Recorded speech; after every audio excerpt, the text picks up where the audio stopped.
Apprendre. Maître Xing-yun. Un disciple du maître Xing-yun, après avoir obtenu son diplôme de l'Université nationale de Taïwan, poursuivit ses études à Hawaï pour un master, puis à Yale pour un doctorat. Il y consacra de nombreuses années, et lorsqu'il obtint enfin son titre, il en fut rempli de joie. Un jour, il revint auprès du maître et lui demanda « Maître, j'ai obtenu mon doctorat. Que me reste-t-il à apprendre ?» Le maître répondit simplement « Apprends à être un être humain. » Apprendre à être humain est un apprentissage qui dure toute une vie. Il n'existe pas de diplôme pour cela.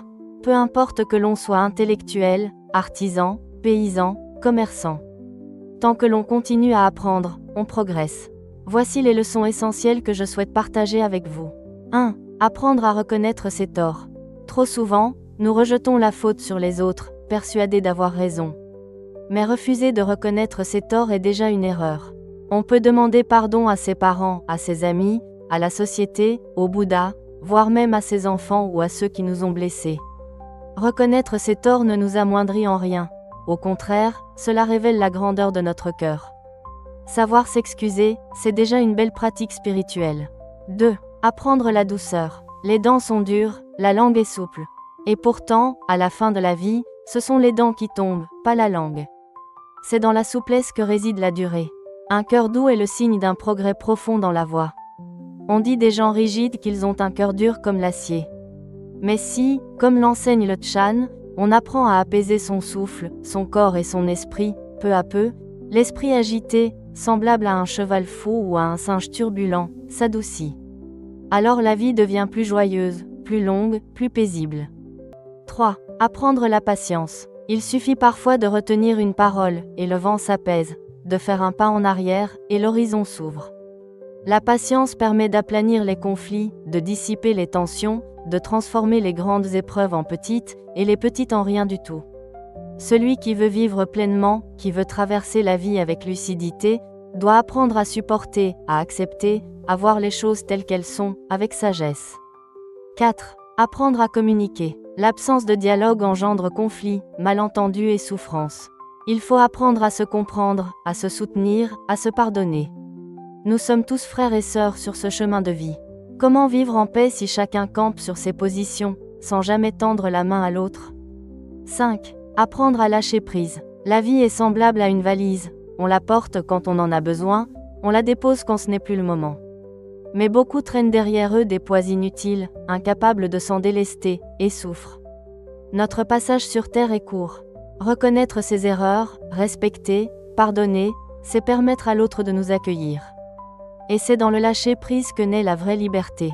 6. Apprendre à être touché. Lorsque les autres reçoivent du bien, réjouis-toi.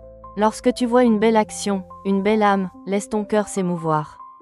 L'émotion sincère naît d'un cœur aimant, d'un esprit de bodhisattva, d'un cœur éveillé.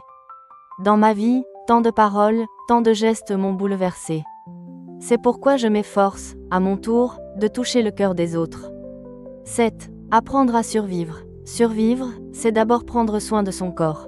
La santé est un bien précieux, non seulement pour soi, mais aussi pour ceux qui nous aiment. Veiller sur son bien-être, c'est aussi une forme de piété filiale, un acte de gratitude envers la vie.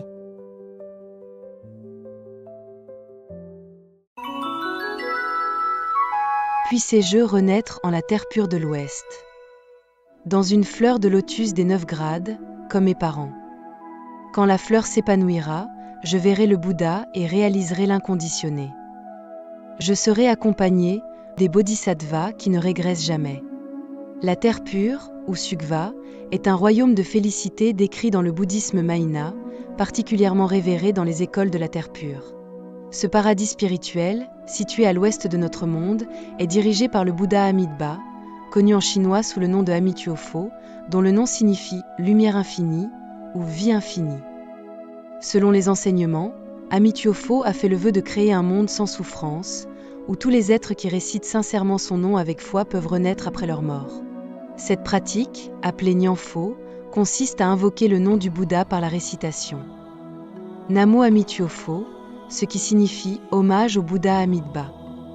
La terre pure est décrite comme un lieu de paix, de beauté sublime et d'enseignement bouddhique constant. C'est un environnement idéal pour atteindre l'éveil, car on y est libre des désirs, des distractions et des souffrances de notre monde. La dévotion à Amituofo n'est pas fondée sur l'attente d'une récompense, mais sur la confiance dans sa compassion et le souhait sincère d'atteindre l'éveil pour le bien de tous les êtres. Elle est ouverte à tous, quel que soit le niveau de compréhension ou de pratique spirituelle.